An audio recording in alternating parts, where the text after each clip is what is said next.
All right, hello everybody. Good afternoon, and welcome to the. This is a Discord private event with the Blue Jacket and Bookmap Academy members.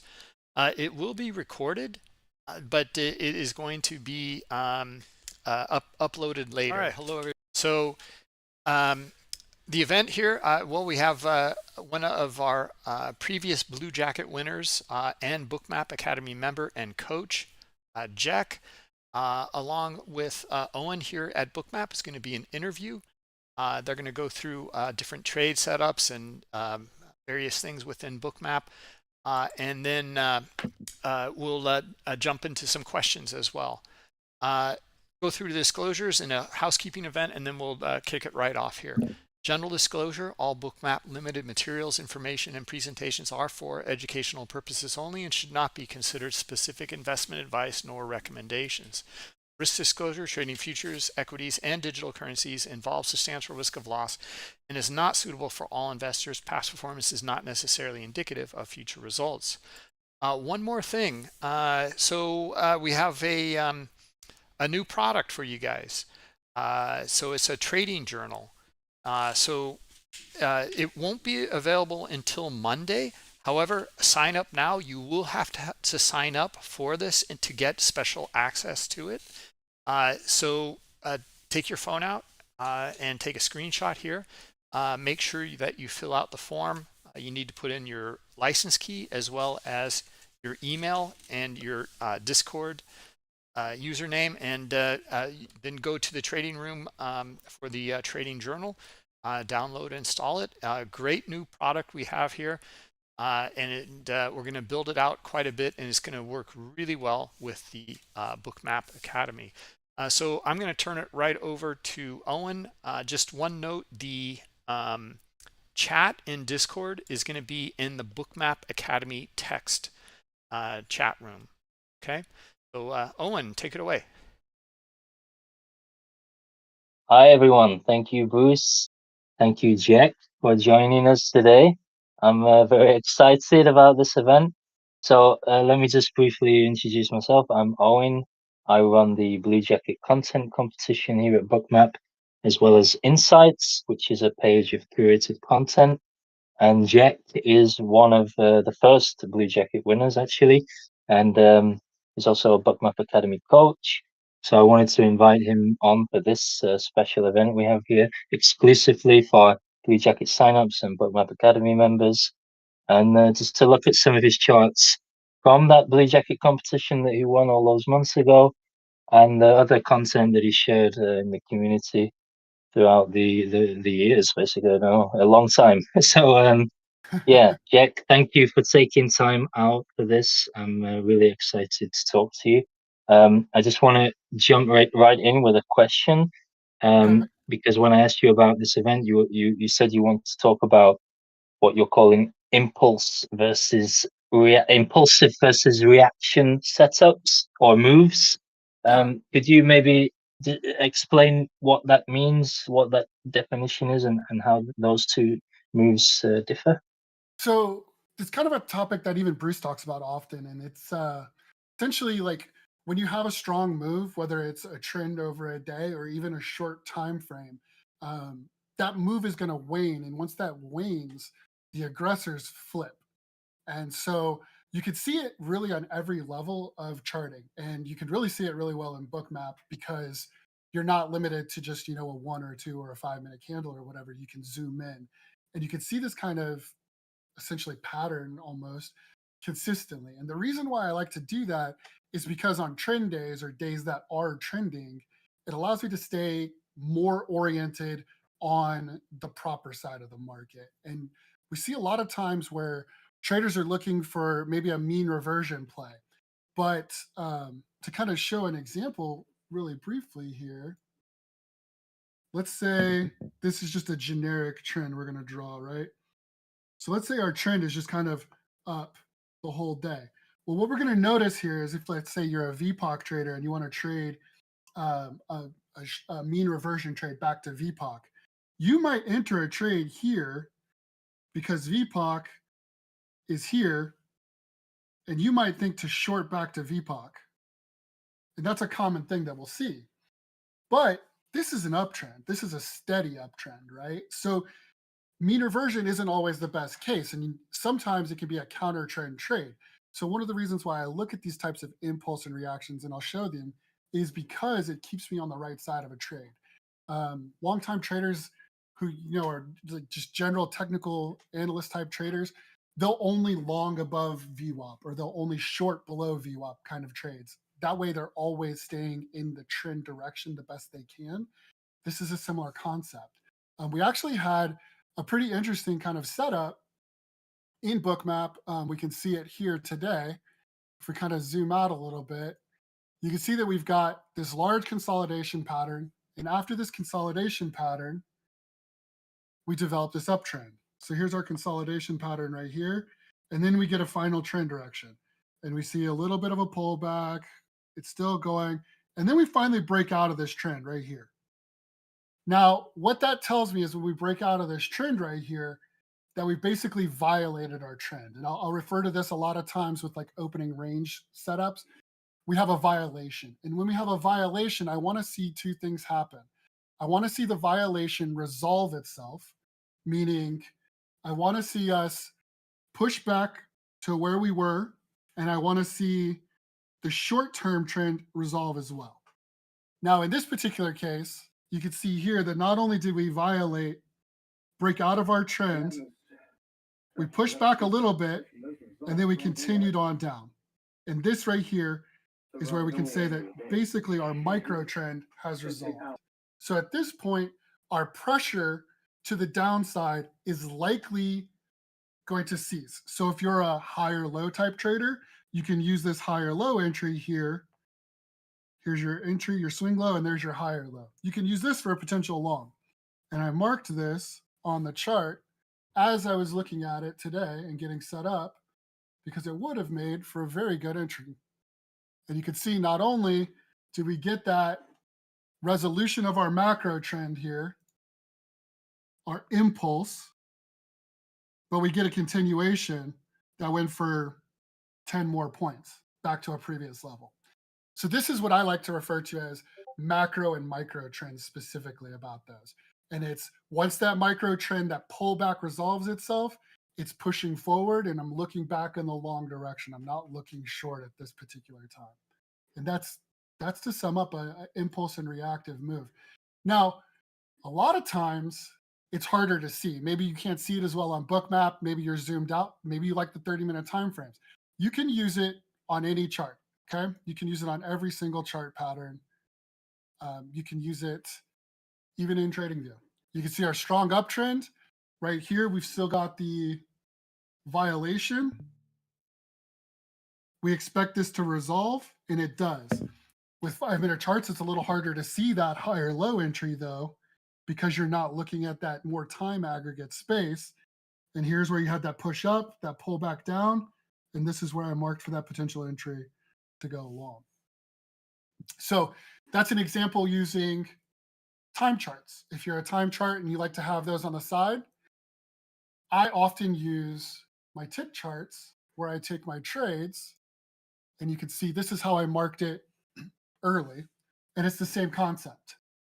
But again, while you can see a little bit more information with the tick chart over the time-based chart, the 5-minute chart, it's still not quite as much information as we can get by looking at Bookmap. We still get that violation. We still get that push lower. It didn't make it. So we're expecting that resolution to push us higher. But it is difficult. It is more difficult to see in a time-based chart or a tick chart. But if we look at Bookmap, it's generally a lot clearer. We could see that the pullback here in this direction as we push lower, and then we could see that higher low setup and a continuation pattern.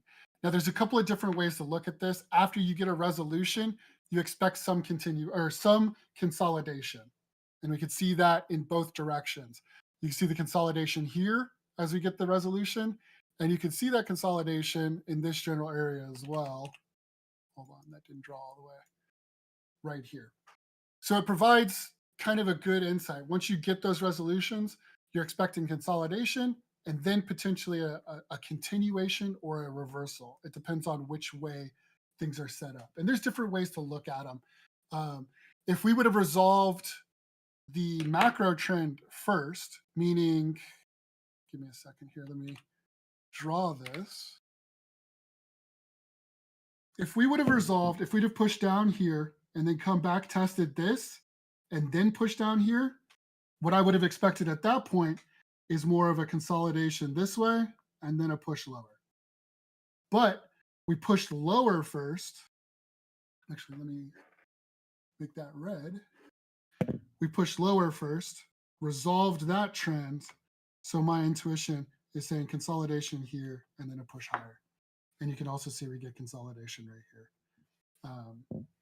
Now, what I've also found over time, over the last 2 or 3 years, looking at it this way, these levels line up very much with options markets and their key level strikes, and basically how volatility works at those levels. So, but that's impulse and reaction those. That's kind of how I look at those. And I've been looking about that way for probably about 3 years now.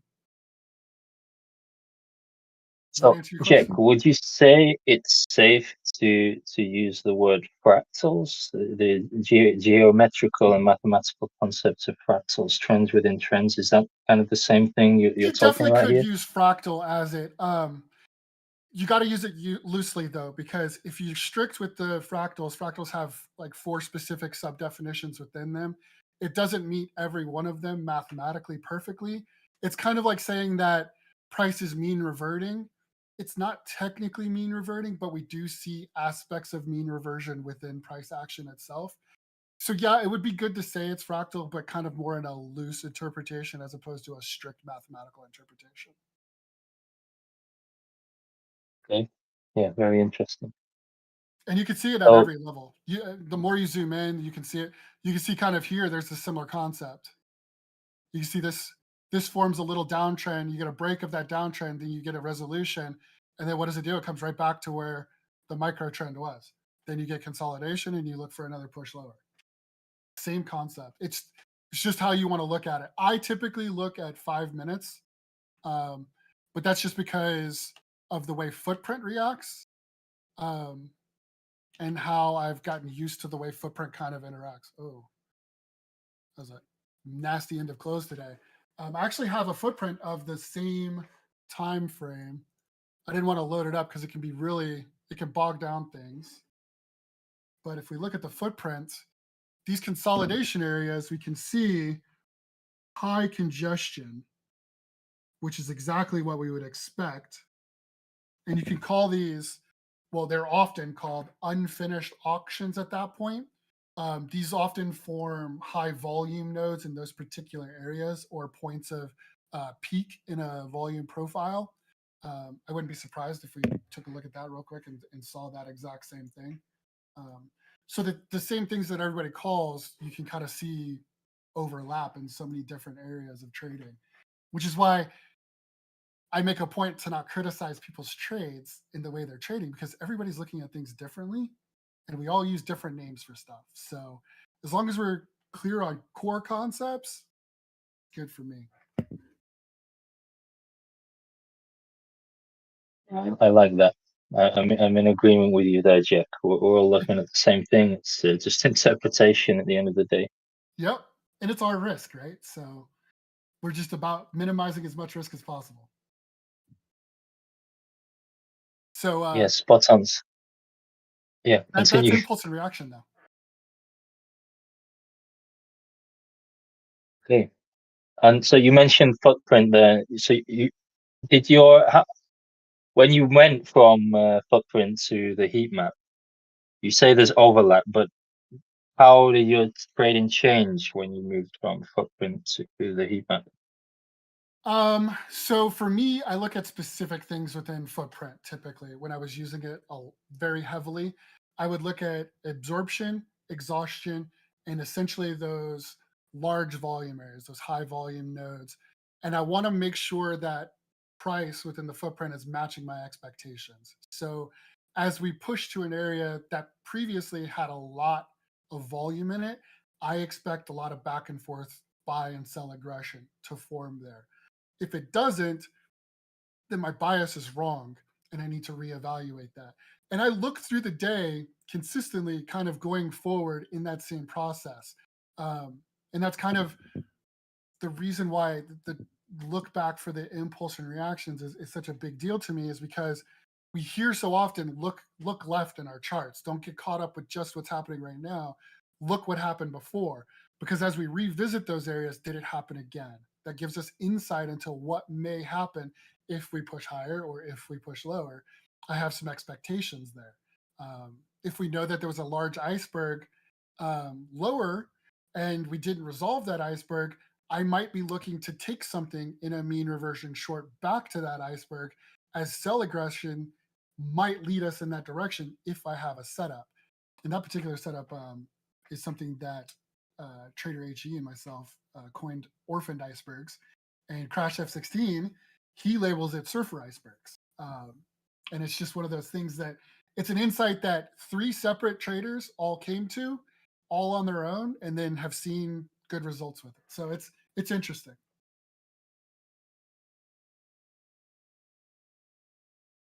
That's the overlap once again. Yeah. Yeah. So yeah, so we're looking at a chart of today's action. How about looking at some of the charts from the competition and so on? Because you mentioned that it goes through the evolution of your trading with Yes. Bookmap, and I'm really excited to see how that looks. Yes. So anybody who's seen my trades more recently and who's listened to me preach and coach about the iterative process of journaling and how we kind of go through those processes, this is an exact testament. So while I was migrating from using footprint heavily to try to mitigate it for eye strain, like when you're looking at a footprint chart, it's exhausting when you're looking at it all day. And I wanted something a little more visual, and Bookmap was providing that. So while I was migrating my process, I was doing so iteratively. And one of the things that we can see in that process is some of the most horrendous journal entries you'll see compared to what we have now, because we've just elevated the process overall. You can see I used the highlighter tool in Windows snip function. I just drew straight up on the chart. I use my mouse with my right hand, but I write with my left hand, so my handwriting is horrible. But you can see here, I think if I remember correctly, this is Apple. And my trade here was looking, let me pull up my pen here. My trade here was noticing the rejection, and as we kept rejecting, I wanted to enter short off the hedge wall here, or off the put wall. And that's essentially where I was looking in this particular case. But you can see I wasn't necessarily annotating it the way I wanted, I think, and it kind of got confusing. And I was looking at a couple of different things, so I had to iterate on that process. Oh, this one was a long entry. I was looking for a break and a retest of VWAP here. And you can see here that we did get that long entry eventually. And then we pull back, and then we get that same trend channel that we kind of had before in indices, but this is an equity. Now, in equities, it's a little harder because the way the options market can really affect those, and there's single stocks, so their volatility is a little bit more directional. We can see that channel here. We can see we broke out of it. We push back, and then we get a resolution right here. So now we're expecting just kind of back and forth, and then maybe a breakdown further.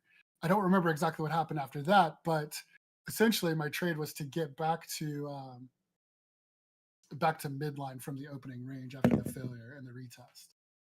But you can see that these chart images are vastly different than, say, what today's was. Give me a second, I'll pull up today's. Significantly better imaging. And this is kind of what we talk about with that iterative process. This is an equity as well, but now I'm annotating much better what I'm looking at. Not just am I looking at a long off of a potential key level here, but I'm annotating in my image my signaling for a long. And what it was this options market buying calls. So now that I know that options are heavily buying calls, what is the order flow telling me in this specific situation? Well, it's telling me that once we got here and the call buying at 4 and the put buying went sideways, we do have a retracement. We do have a reversion. Now, what is this telling me? This is telling me that spot is being traded and sold off of the highs. But if we notice here, every time we get to this level, we're seeing a push, a strong impulse push. And then we get back here and we're seeing a strong push again. And then we're consolidating, get back here, and then we get a strong push again. And this was my setup for an entry, was right in here. Once we got to this last push right here, I was looking right here at 182 for a break higher. And it's the same concept as the previous one, but now we're looking more concretely. We're seeing the order flow. We're seeing what's happening with not just my external tools, but they're all in one image or they're all in one or two images. And it's provided me with much better reflection as I go back on these potential trades. This particular setup is called a bullish call setup. That's what I look at it as. And all it means is that my initial thought for bullishness was from the options market, and I'm looking for order flow specifically at those key levels. And if I get the order flow that I'm looking long because it's bullish. So that's how I named this particular setup.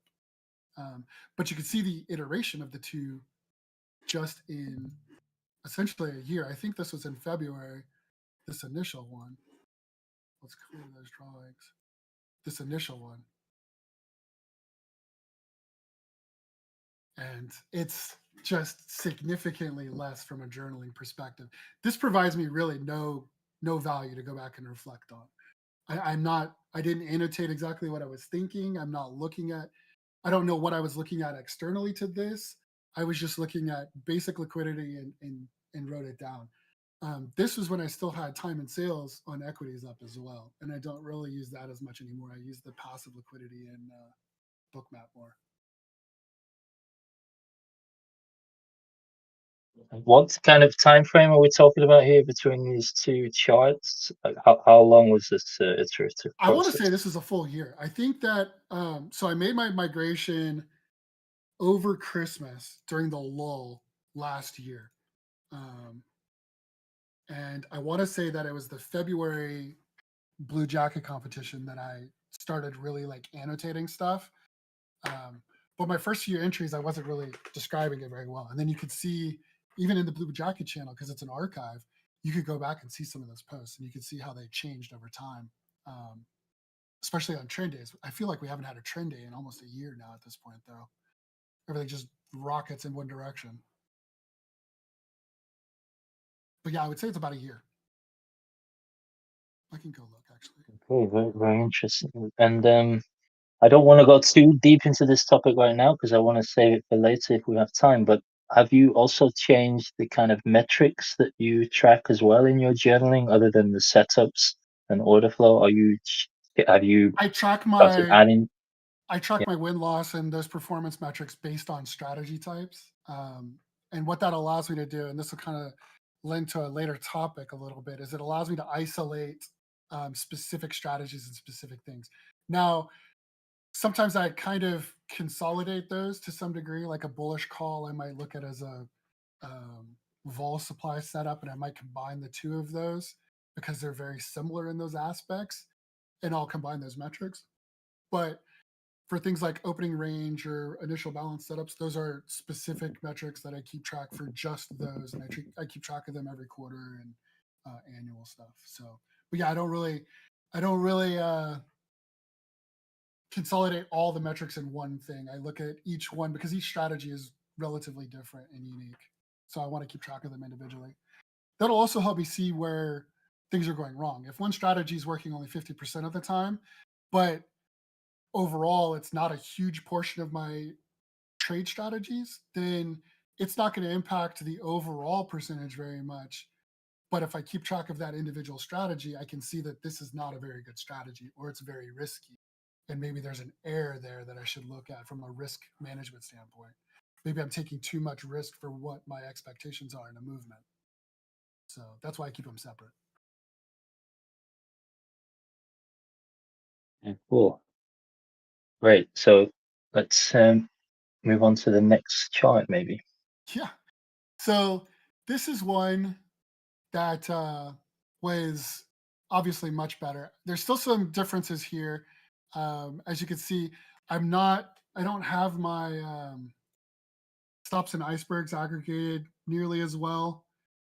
So it's really kind of noisy. You can see all the grid lines over here, the horizontal grid lines. So there's definitely some adjustments here, but I started to find my groove and I was able to kind of like get into a decent setup essentially. This one right here is looking at a higher low setup bullish reversal. So what we're looking at specifically, if we start right here, we get a strong push lower, but then we can see that we're getting higher lows. And as we're getting higher lows, we break this initial rejection for a solid entry. And that's really what's kind of setting up this potential entry long. And you can see we get that continuation. Now, we happen to get this continuation, and then right as we break the opening day high, we get a strong uptrend. So it's great when you're already long and the market just rockets in your direction. That's perfect. You love that. But when that happens, we do expect some reaction. We can see that in this particular case, we highlight here that the flip the book is there. We see that liquidity was transacted on, and then right after it was transacted on, they just kind of either exited, it wasn't fully completed, or they're ready to support price going further from here on. And we can see that right here on both sides. So once we make this strong move and we consolidate, I'm expecting some continuation. And then I'm expecting this flip the book level to give me some level of support. And you can see we actually get that support right here. And as we get that support, I'm looking at the overall impulse of the reaction, the macro trend and the micro trend. I'm looking for new extremes to be met here. If we take a look at it from that perspective, we can see that we get this very large up move, and then we get this pullback. Now at this point, I'm expecting our trend to resolve here, and I'm expecting some resolution here. And depending on the order will depend on where I want to enter. So because we resolve first at the upper end, I'm only looking for a higher low entry on the back end. If we'd resolved in a different pattern, if we'd have resolved our trend more like this, I would have looked for a push, a pullback, and then a continuation entry. So because we resolved the macro trend first, I'm looking for a higher low micro trend kind of consolidation pattern. And that kind of we can see here in this particular setup. And this one I actually scaled in on that higher low because we didn't violate my trailing stop at this time, which looking at this chart, it reminds me a lot of AMD right now and kind of makes me a little upset. AMD went to 191 today and I got stopped out at 186. But you can see here, so I ended up having my stop loss right here, if I remember correctly, on this one. And then once we got the higher low set up, since I was still in the trade, I scaled in right here. Now this scale in would be strategy 2. And its metrics would be looked at there.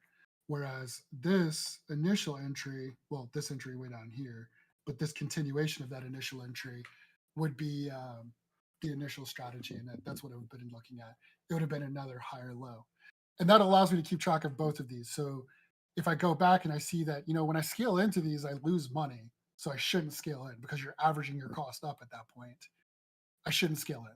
So if I see that in my metrics, then I know that I should probably look at that and avoid that. In this particular case, it worked great. And we can see that we end up having really good support up at these new extremes. We get a push higher, then we get that support. This would have been a great area to scale in again on that retest, and as we continue higher. But I was already in, and at that point, I'm in pretty much oversized, so I don't want to add any more risk to the table at that point. But that's how that one's set up, and it was this is one of the few days I remember trend-wise that have been as strong in this direction as it was. Man, and that's 1,000 points lower on the index when you look at it. It feels like forever ago. But yeah, that was it for that one. And if we go kind of to the next one, we can see similar concepts. Now, what we can't see in this particular one here is that on the left-hand side over here, we failed from the initial balance, and we're failing lower, and we get a good retest. And you can see that we get this strong move. And after a strong move, what's our expectations? We expect some sort of imbalance, some sort of pullback. We get it. We get a push lower again. That's our impulse move. Then we get a pullback here. Now, at this particular level, we didn't get back to the midline. So I didn't have an entry here, if I remember correctly. And because we didn't have an entry here, I had to wait for another entry here. And even this entry at 5 isn't a very good entry. We ended up getting a sweep that occurred, and you can see it's a sweep in both directions.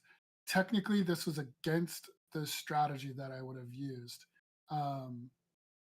In this particular case, I should have waited and I should have entered at 6 as opposed to 5 in that particular case. But it ended up working out well. We get our continuation. We don't violate our entry level, so we're good. We can continue on here, scaling in here if we choose, and then looking for this lower level of liquidity as our target. And then you can see that we make it all the way down to the initial balance level at some point. We can also see this passive liquidity here, just acting as a giant magnet as we get lower. And that's kind of this same setup. And you can see that even in spikes, like we see here in this area. Let me clear this chart real quick. Even in spikes, there's an expectation of a pullback. We're looking for pullbacks to enter. We're not trying to chase momentum, and that's kind of what was overlined there. Excellent sound in YouTube asks, sorry if it was explained earlier, what is my midline? So the midline right here in this particular chart is the opening range midline. And that is just the middle point of the first 30 minutes of trading the high and the low.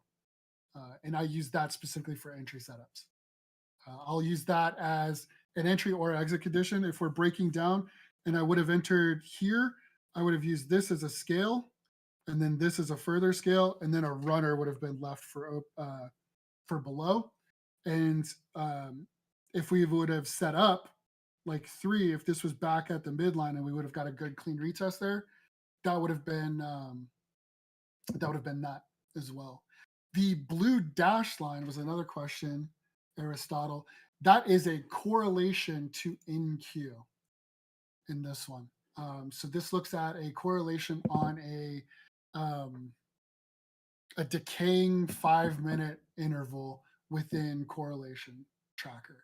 And this allows me to keep an understanding of how the markets are moving in relative expense to each other.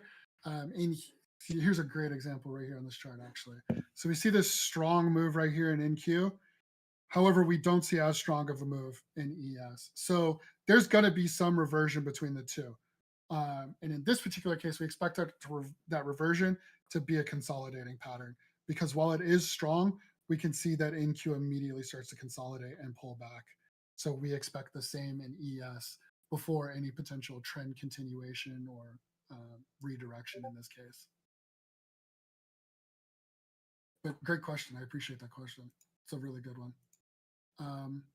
That's it for that particular slide. And then I think there's a 4th one. Yeah, here we go. This one, I don't remember, so we're going to analyze it on the fly here. Looking at it, this is my initial trend lower. So we're looking at a potential pullback here. We get the pullback.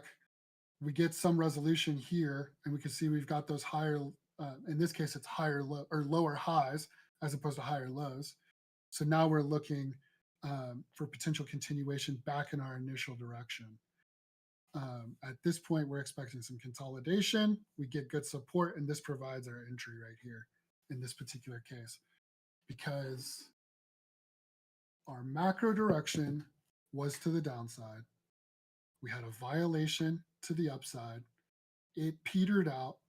So we expect our macro to resolve and then consolidate and then decide what it wants to do from there. At that point, we're at the mercy of volume.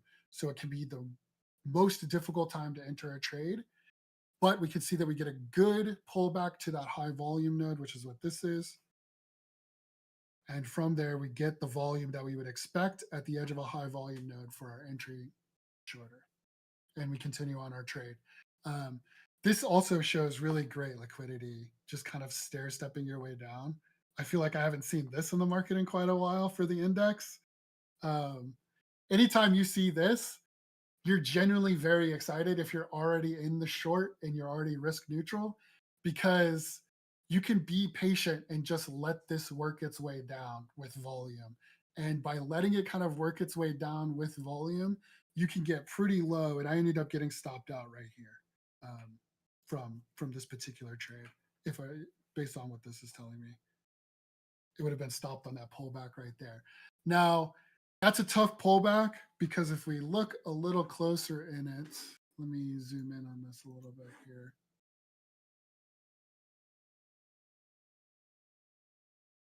My stop was actually too aggressive. I moved it a little too low. And I'll go over that real quick. You can see that this level right here is where it ends up getting trailed back out when it breaks the trend.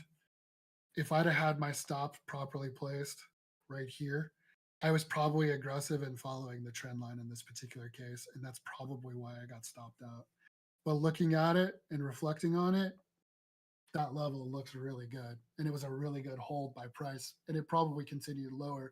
We can see it goes a little bit lower back into our trend channel. So I have a tendency of being a little aggressive with my stops sometimes, and this is a good example of how that can kind of get you out of a good trade. AMD was another one today. It got me out of a good trade. But that's the 4 images that we had. Do we have any other questions? I didn't see if we had any questions in chat. There's a question here from Rob in the Academy room.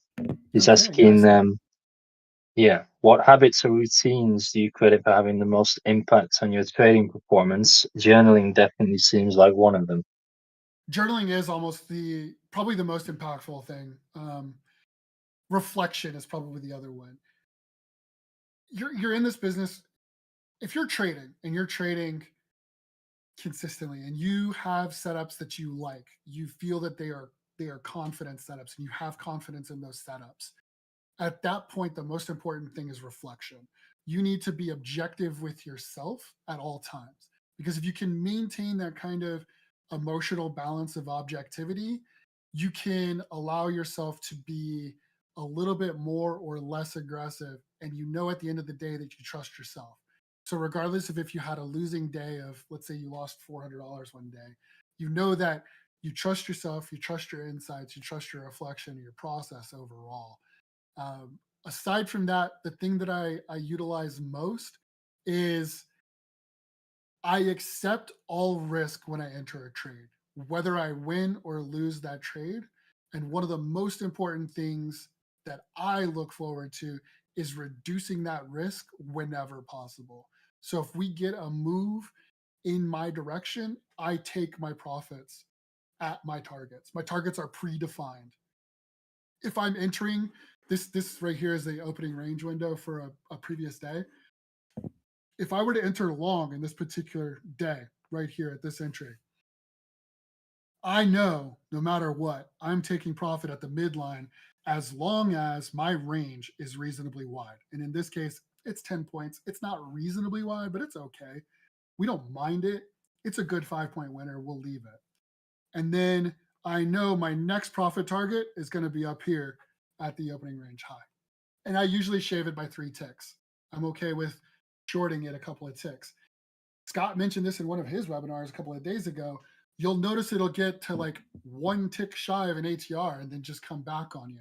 Don't be afraid to take profits.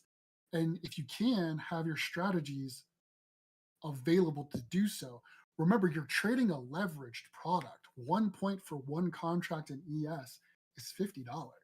So if you're getting 5 points, that's a lot of money to give up, even on one contract, much less if you're doing multiple contracts. So um, keeping track of my profit targets and always being mindful of my strategies and reflecting on those are two of the areas that I would probably credit most to. And that is what journaling is for me, is all of that together.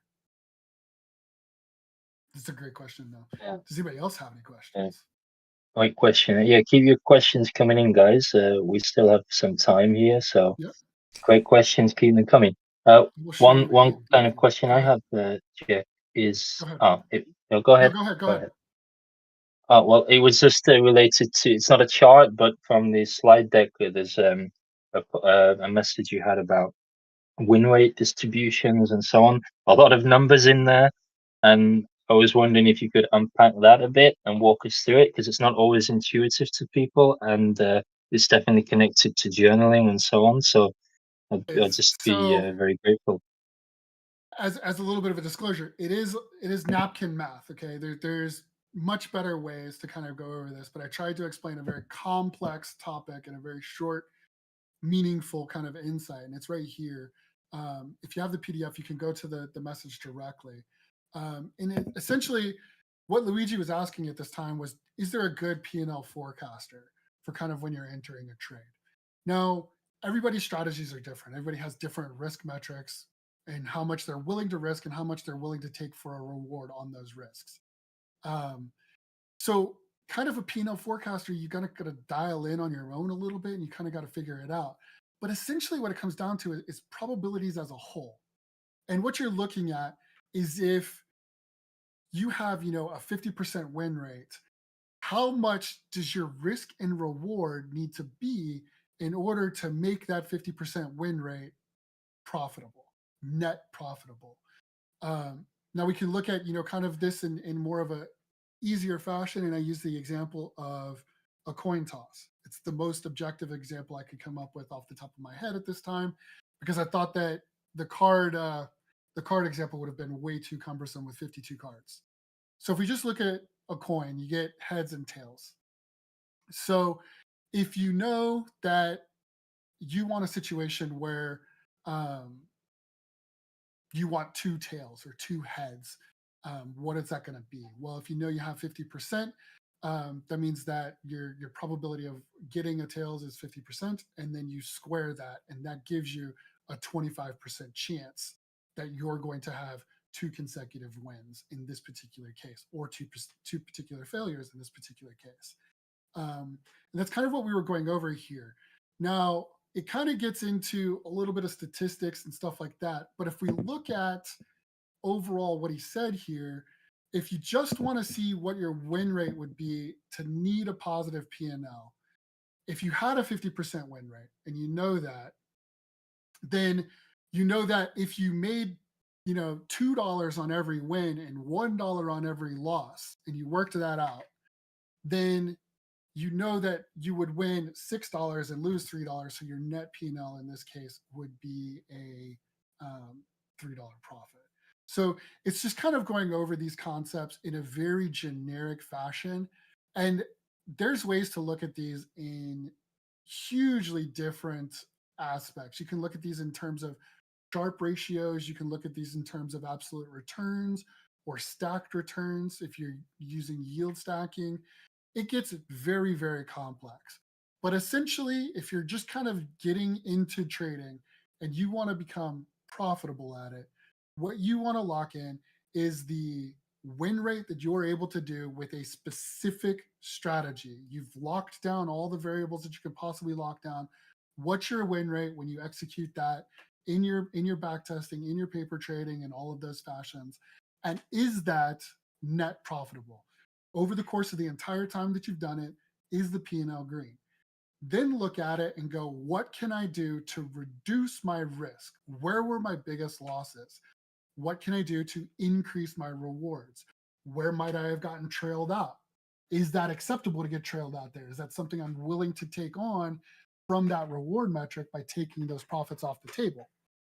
And for me, a lot of times, if I'm in a trend, you saw in the previous trade image, I got stopped out, but I'm okay with that. I was in the trend for several points on a highly leveraged product. That's totally fine. That's acceptable. Would it have been better if I'd have been a little bit more meticulous? Probably, but it's not something I'm going to stress about. I'm not going to. I try not to stress over lost profits in general. If I missed a 20-point move, I try not to stress too much about it. I like to reflect on it and journal on it. Like I mentioned, today's AMD was a great example of that. Where is it? Here it is. Let's pull this out a little bit here. I was long. We can see it right here. I was long from this consolidation pattern based on options flow. And this is a trade I posted today. I was long here. I expected consolidation here. I got it. We got our trend move up. Now, large trend move up in a short period of time, we expect a pretty sizable pullback. And we got it. After that, what do we get? We get our resolution in this direction. We get an attempt to push lower, and it just can't make it. At this point, I'm still bullish on this. So I was looking and continuing to be bullish on this. And what ended up happening in this particular case, let me clear those images real quick. We can see that we get the trend continuation. I moved my stops up right here. And then the market decided, nope, we're going this way for a second. And right here, I ended up getting trailed out. Now, AMD ended up going to 190 plus on this day. This one right here, I was probably a little too close. I probably should have realized that we were in the profit pretty substantially and that I should have had this area of really high liquidity, which is also a key strike with a lot of positive gamma at it as my potential defense. And instead, I narrowed that region probably a little too excessively because this was my initial trailing stop. And thus we got pulled out here. Now, even that might not have been necessarily the best because if we look to the right, it would have actually failed as well. And you can see it pulls all the way back to VWAP. But at this point, I could have maybe looked at something. I could have potentially hedged my profits at this point. And by hedging my profits, I could have potentially bought a put or shorted shares directly on spot to lock in that P&L. Because if this P&L is moving up and this P&L is moving down in equal measure, basically nothing changes. So your P&L is locked at that point and it's hedged. So I could have waited and then maybe seen, okay, I like this potentially, or seen, okay, yeah, we've got some continuation here, exit the put for a very tiny theta loss essentially at my entry and allow my calls to continue, or potentially exited my short shares there or scaled out my short shares based on my delta from my long calls. So it just depends there. In this particular case, I was a little aggressive and ended up paying for it a little bit. Not in a bad way. It was still a great trade, but I got trailed out, and then price went forever. I mean, just look at all of the liquidity above. And I remarked on this in the journal entry. You can see all the liquidity above. There is so little interest comparatively below. We see these large strikes, but there's nobody really following price.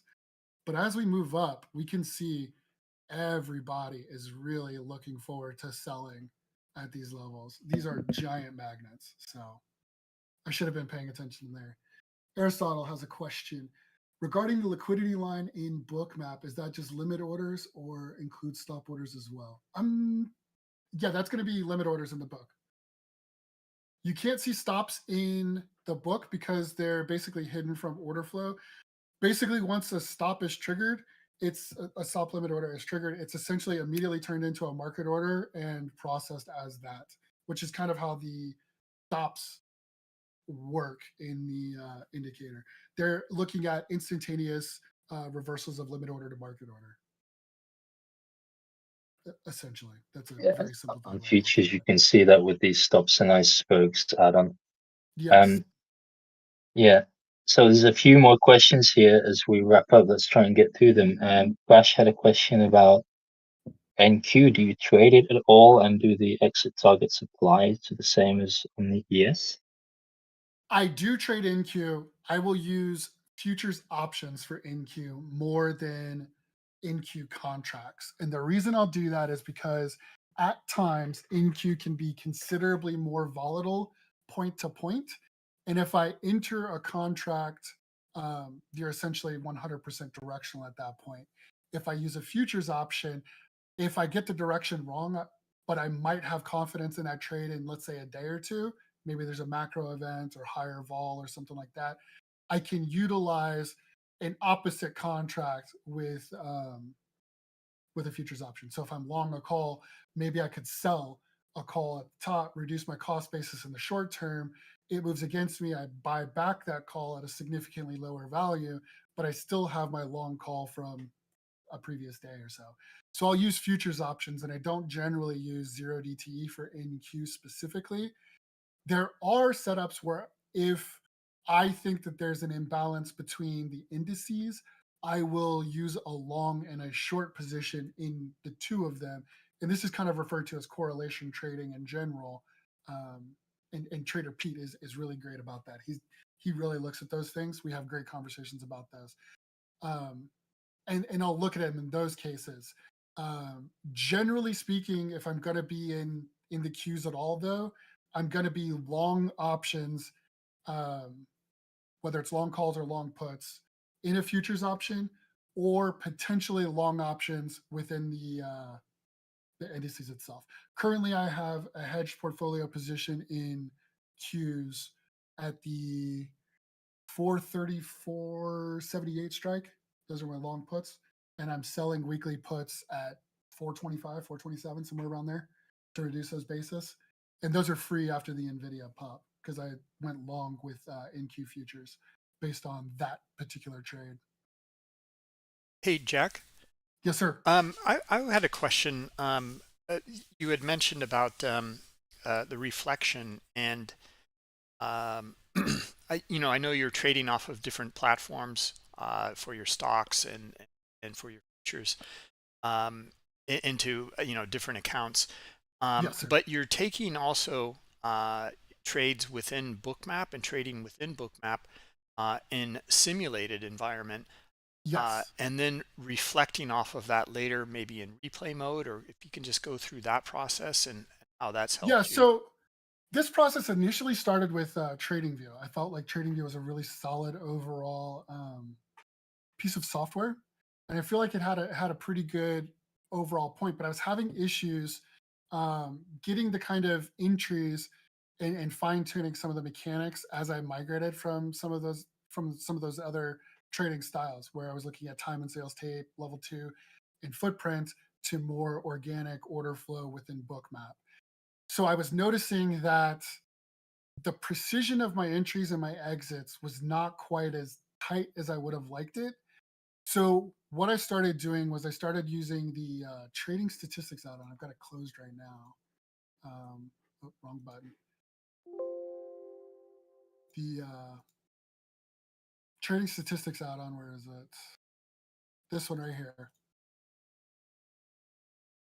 And this outputs a CSV file for every day that you make trades within this. And it doesn't matter if you're simulated or real, it's going to output a CSV file.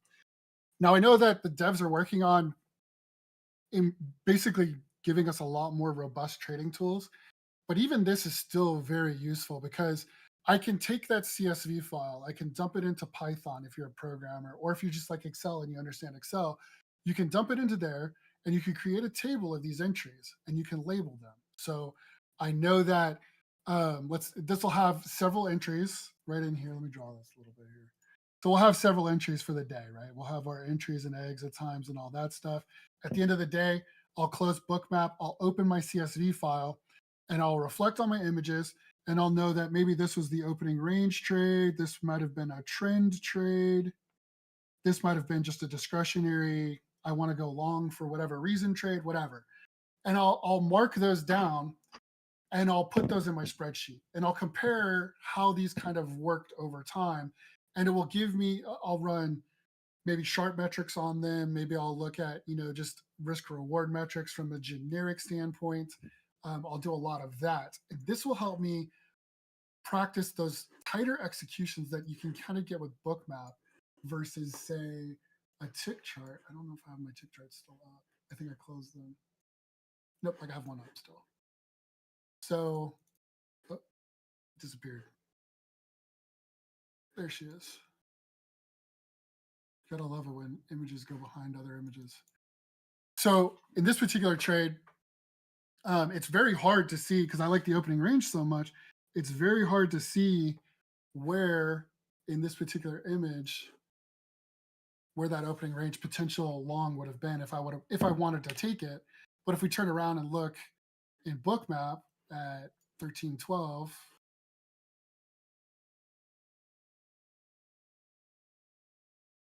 we could see a lot better this particular trade. And this doesn't look like anything I would want to trade, right? This doesn't look like any kind of long opportunity from an opening range that I would have wanted to trade at this time.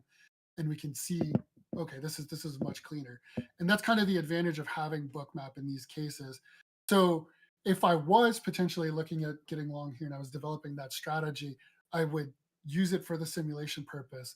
I would use the metrics that Bookmap gives me along with some of these bracket orders. And I would be able to track those over time. You could do this in real trading as well. It doesn't matter whether you're simulated or real, you have access to kind of the same things. In fact, with the add-ons, you actually have multi-brackets right here. It's not going to let me open it because we're in simulation mode. But in live mode with Rhythmic, you have multi-brackets, which gives you much more robust stop and order placement metrics. And I know that the devs, from talking to them, they're working on expanding these even further to be more robust like other platforms that are more directly related to futures trading in general. So one of the best things about Bookmap is it's constantly iterating. I talked to Bruce about this the other day. We're constantly seeing the devs put out and listen to feedback and generate more and more things. Scott's Zones, that add-on was completely developed based from Scott, but he worked with the developers. They got it together and they pushed it out. Market Pulse that initially came in, and we've got 5 times the algos that it was launched with at this point. They're constantly iterating on the process. So it can be incredibly impactful to utilize the platform, regardless of if you're trading real time or simulated, and tracking the trades and journaling those processes and reflecting on them.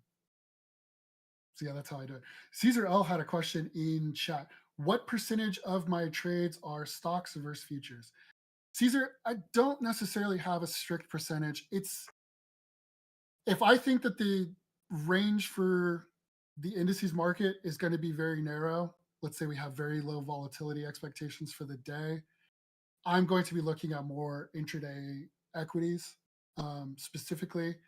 I'm always looking at those either way. They're basically always in my other platform here. Where did it go? Yeah, here it is. In TradingView, I'm always keeping an eye on those. And we can see, in a grid format, and they're always there. Now they're on a 42-inch monitor, so I mean it blows up quite big, and you can see exactly what I'm looking at. And I use all kind of different trend indications, and I'm also looking at options flow and time and sales on those. And then for me, I'm always looking for a trend type setup in those. I'm looking to go with the trend or revert back to a key strike in options. So in those cases, I'll have more. But because I'm streaming today, I actually cut down a lot of these ticker symbols. So Alan has a question. Jack, I'm sorry, Bruce. just Yes. so as you're talking about the trading statistics and copying it and then being able to look at some of it in your Excel spreadsheet. Yep. Just a note, like to everybody, like yeah, that's great. And then also this new tool that you'll be able to get on Journal, Monday, right? the journal, trading journal. Yes. I'm excited to see that. I haven't seen it yet. Yeah, So yeah, it's basic right now, just let you know, but it's going to be, I mean, I we have no worries plan about it, basic. plan on building this out a lot. Yeah. Well, I So mean, and that kind of lends back to what I was saying. Provide feedback, guys, because if you provide feedback, you will get the features you're requesting. Like the developers actively ask questions in these beta channels about what we're seeing, and they'll open a support request for you. I had a support request about a potential visual error. Um, I mentioned it. I got a support email ticket opened. We went back and forth. I provided screenshots. Things were fixed basically within the next version of beta. So the developers are constantly iterating on these. So if you like something, say it, and it's huge. And this journal, I have no doubt, is going to basically do the same concept. It's going to be able to work on it, and I'm excited to do it because if I can make my process a little bit smoother, I'm all about it. And that's one of the reasons why I moved to Bookmap from Footprint. It's just fatigue. You just get tired of doing this year after year. Having things a little bit more visual is a little bit better. Alan had a question about which days should we avoid trading? For example, NVIDIA earnings, and at the end of the week when it's OPEX. So you don't necessarily need to worry about not trading OPEX. What I look at more specifically is I look at volatility. And I want to know what volatility is doing for any given day. And I want to know what that expectation is. There's a lot of different ways that you can look at volatility. You can look at volatility as just kind of a ATR type day where like you're looking at realized volatility over a 5-minute metric. That's essentially what ATR is looking at. You can change the time frames, but that's generally the concept there. You can look at the money straddles, the options position, the options implied volatility there. You can look at an options chain volatility. Or if you're looking for indices and you're looking specifically at ES, you can look at the VIX itself. If the VIX has very low volatility, if it's at a 12 handle or a 13 handle, um, it's really hard to necessarily be long. The expected move for that day might be only 30 points in either direction. So it might be 30 up, 30 down for a total of like 60 points wide. Um, and if you have a day, I like the opening range a lot. It's you guys have seen my entries so often now that you've probably seen me talk about the opening range the first 30 minutes so often. If we have a really narrow first 30 minutes of the market, I'm very hesitant to stay in any trade for a long period of time, and I'm taking profits very early because if the market range for the first 30 minutes, which is some of the highest volume we see, if it's 8 points, this is not a lot of risk or not a lot of availability for a room.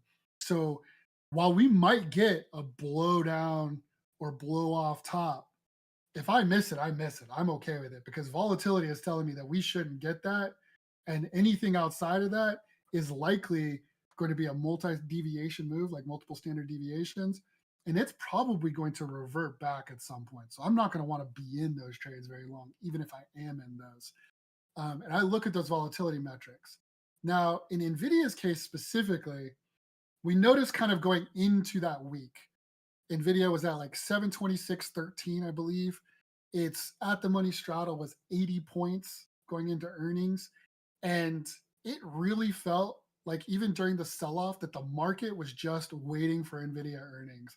It was just hanging around, kind of like doing nothing. We saw NVIDIA selling off, but the market was just kind of lulling about a little bit. And in those particular days where we're looking at something like AI and this FOMO momentum kind of atmosphere, I'm kind of sitting still because any single event can be a volatile event. So where your stops and your trails might be and they might fit properly normally on those events, the lack of liquidity because people aren't necessarily trading in those time frames can really impact things. You can also check these kinds of things based on volume in the day.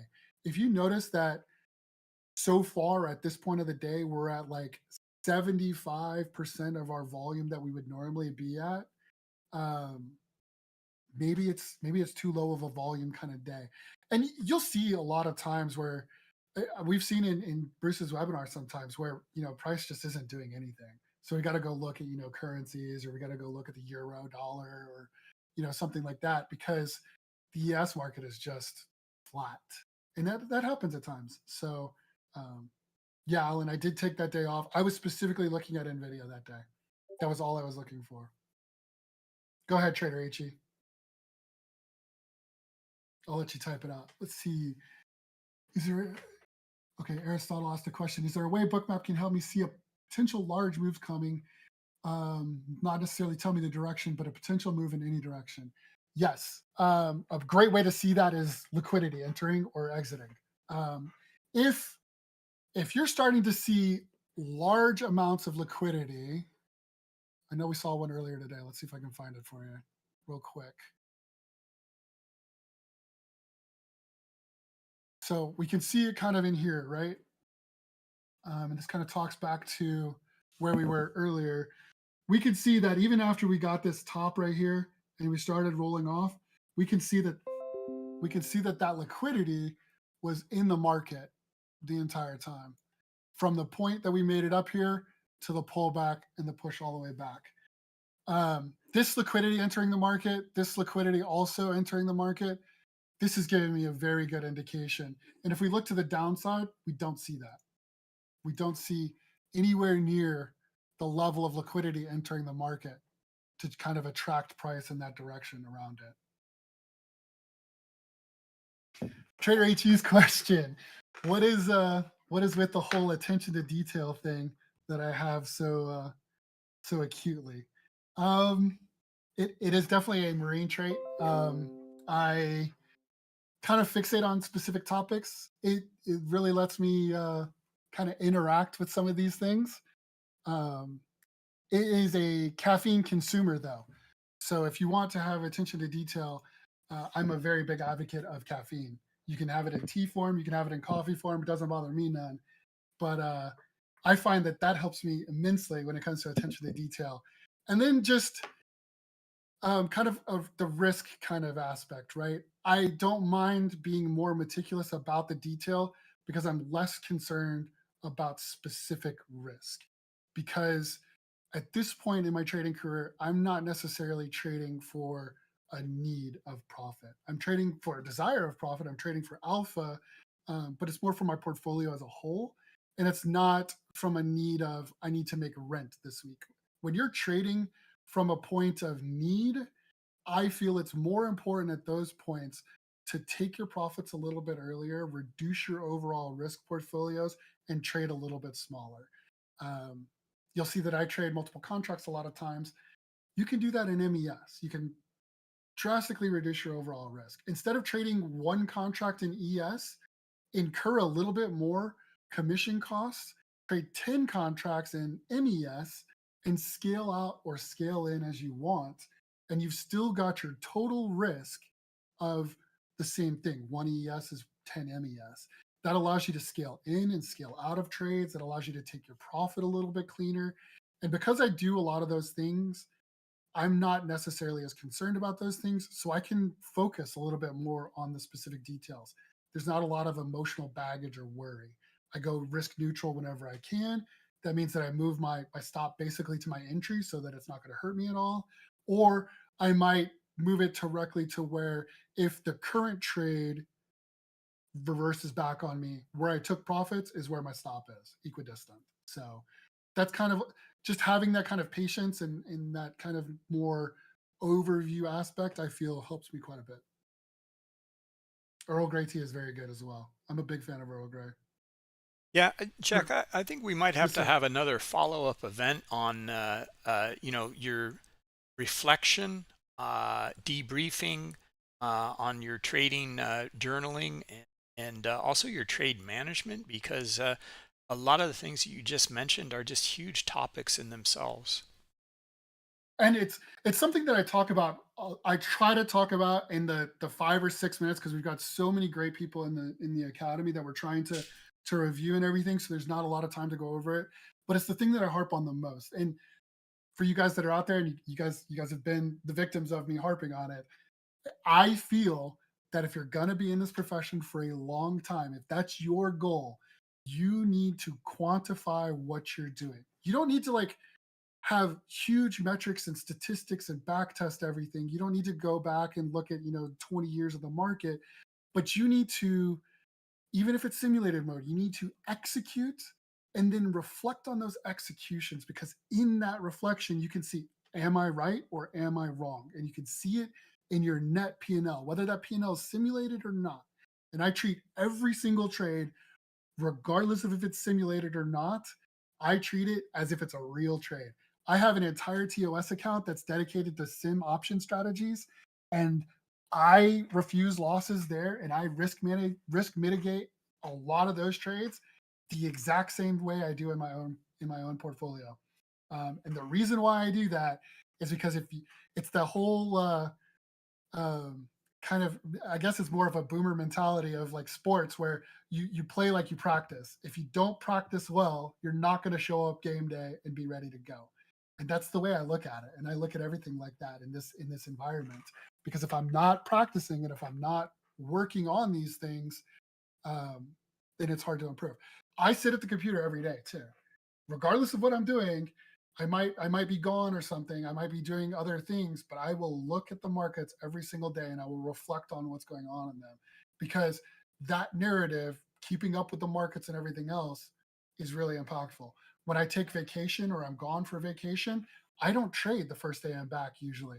I wait a day or two to kind of get back to where the market was going. I reflect on the previous days. And by reflecting on those previous days, I can really see kind of what's going on and get a feel for things instead of jumping right back into things and putting risk on the table. And that gives me a little bit more confidence, because I've not been at the markets for a couple of days, right? So reflection is one of the most important things to me. Absolutely. Do you have any other This is questions, just Elaine? gold. This is just gold. I'm having so much fun. I don't want it to end, but I think it's time to wrap up. We'll Does anybody have definitely any have to have last you quick back. questions? Yeah. Last chance. Any final questions? And he saved. I see Vinny V typing. He hasn't said anything yet. And I know Vinny likes to ask stuff. Appreciate it, Vinny. You've been doing great work, buddy. You've been really improving, man. Love to see it. All the Academy guys, you guys are really taking the reviews quite seriously, and you guys are really improving. It's honestly great to see. It's one of the things that Bruce and I really wanted to push. I'm so happy that people have been embracing it as wholeheartedly as they have. I'm always around for questions. You can ask Vinny V, you can ask Trader HE. If you don't want to necessarily ask your question in public, you are always welcome to DM me. I will answer any question to the best of my ability. And if I don't necessarily know the answer, I'll try to push you to where I think the answer might be. So if you have any questions, let me know, guys. Other than that, I appreciate the time, guys. Thank you so much, Jack. Thank you, Bruce. Thanks everybody for joining us today. Fantastic. We'll definitely be going back to review the recording later Appreciate on. it. So, yeah, thank you everybody. And good luck out there. See Have a you nice day, later. guys.